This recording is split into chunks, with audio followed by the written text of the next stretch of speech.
Beaucoup d'immeubles qui poussent en Afrique, ça et là, sont les résultats du blanchiment d'argent des gouvernants, les amis. Sachez-le.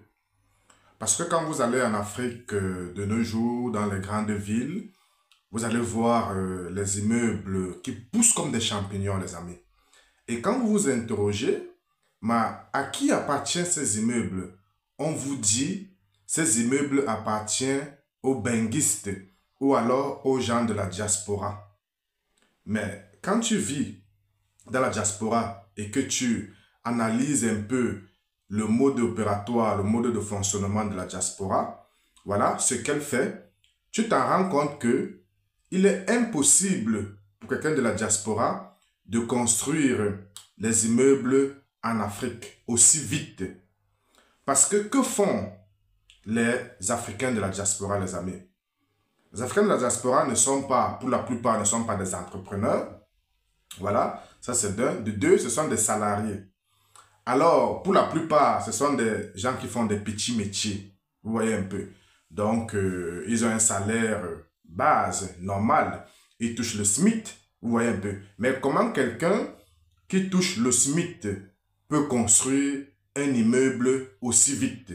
Voilà. Ça, c'est la première chose. Même celui, comme mes amis ingénieurs d'Allemagne là, même eux aussi qui disent qu'ils ont de l'argent, non. Parce que au fur et à mesure que tu touches un salaire, voilà, il y a le niveau de vie qui va avec. Donc, si vous touchez un gros salaire, ton niveau de vie augmente également, les amis. Donc, ce qui fait que les gens de la diaspora, qu'est-ce qu'ils font? Ils partent prendre des crédits, voilà, parfois des crédits à la consommation, parfois 80 000 euros, 50 000 euros, voilà, et viennent investir dans l'immobilier. Vous voyez un peu. Mais ils se font tromper.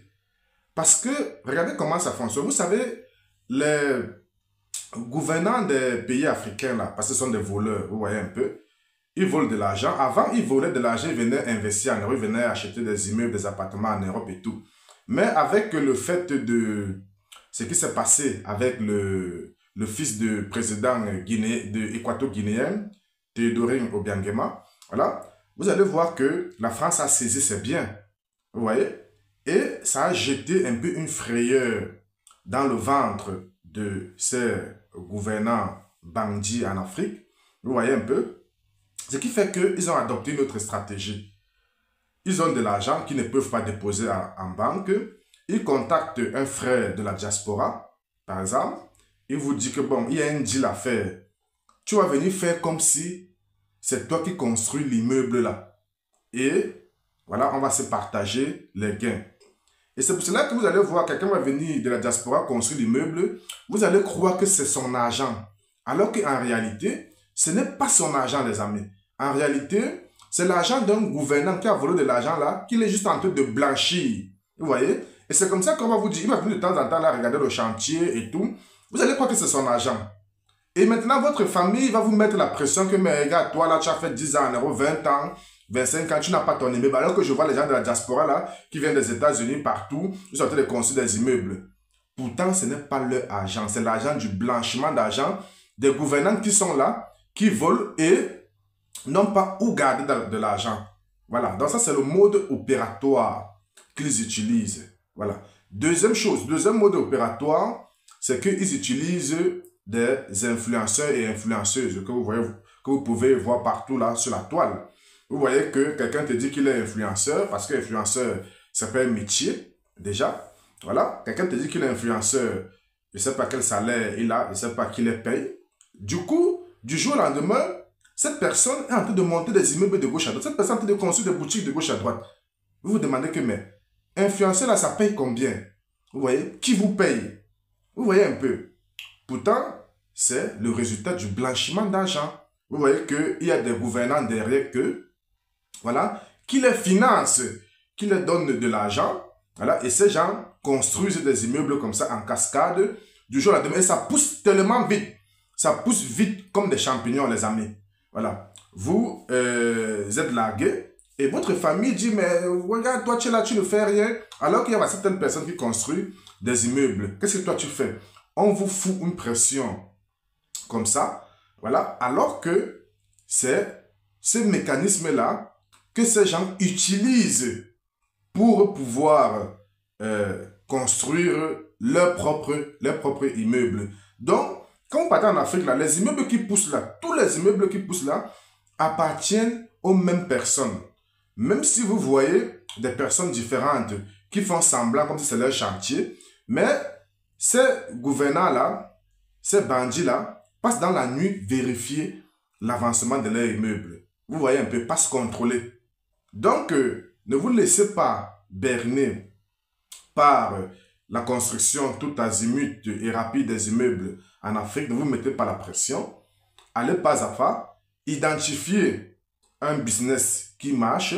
Commencez par un business. Et l'immeuble va venir après, quand votre business aura marché. Vous voyez un peu. Parce que si vous allez vous jeter dans l'immeuble comme ça en prenant des crédits, ça va vous caler au cou, les amis. Parce que j'ai vu certains gens de la diaspora se sont laissés berner comme ça, ils allaient prendre des crédits. Aujourd'hui, ils n'ont pas fini les immeubles. Les immeubles sont là et c'est abandonné. Parce qu'ils n'ont pas compris que, voilà, ces immeubles qui poussent là, ce n'est pas pour les gens de la diaspora.